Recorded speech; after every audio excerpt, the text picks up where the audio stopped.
మా పప్పుగాడైతే మా చెల్లెలు వాళ్ళ ఇంటికి అయితే ఈరోజు వచ్చినాడు. మా చెల్లెలు అయితే అసలు ఇల్లు ఊడ్చేదానికి వదలని అంటున్నాడు చూడండి.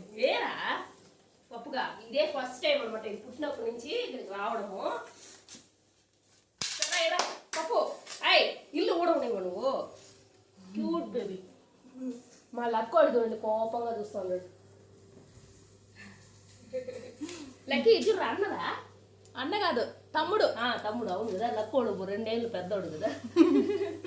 పప్పుగా పప్పుగా పప్పుగా దీనికి ఫ్యాన్స్ ఉన్నారమ్మా మా అక్క ఛానల్లో. పప్పుగాడికి కదరా పప్పు పప్పుగా పప్పుగా పప్పుగా మా అక్క ఇదంటే ఇష్టం అనమాట చాలా. ఇంటికి ఈరోజు వచ్చినావు ఫస్ట్ టైం వచ్చేసి ఏం అల్లరి చేస్తాను ఇల్లు ఊరు నువ్వు. ఇట్రా ఇట్రా ఇడికిరా బిచ్చి తింటావా? ఇప్పుడు తింటావా? సరేరా తీసుకో. Very good. సో సూపర్ కదా.